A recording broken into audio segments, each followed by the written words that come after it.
سورة النصر ne awa deme o ko foli soranya ale de qur'ana sura laban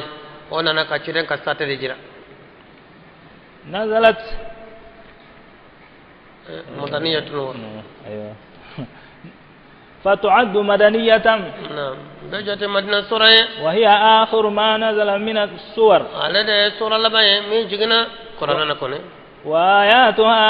آية جته 3 دكتور يسمع نزلت أجينا بعد سورة التوبة توبي سورة أكوفة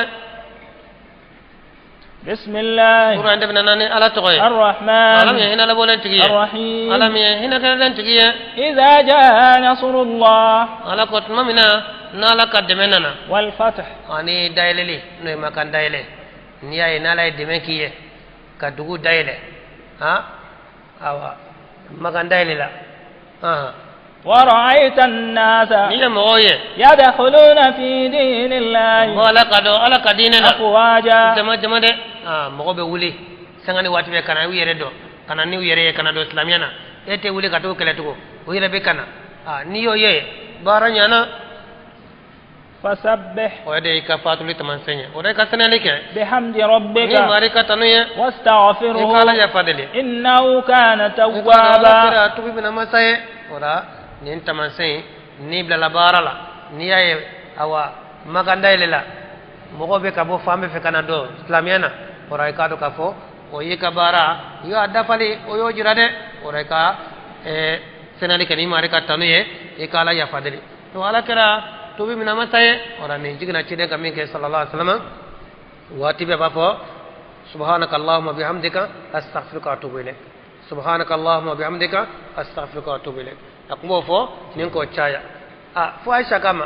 akuye kuma kura damne sai ko teni fo de ako tamasendo de jiralana mantona ka fo no yoye ngani kuma fo ora cide mame awa afatura ora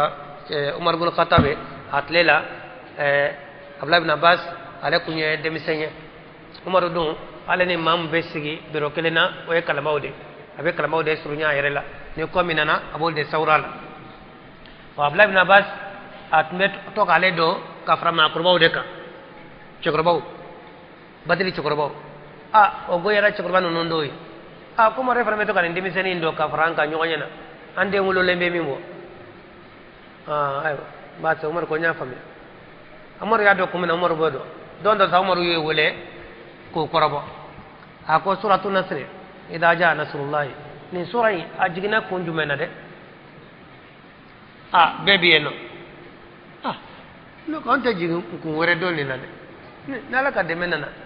ani dafoni ani mo ko yo bedo dina na jama ikala ya fadali ka saniya ka braganta ku wore do ana ko de kuma mun na ma shi maseka kun jonjo fora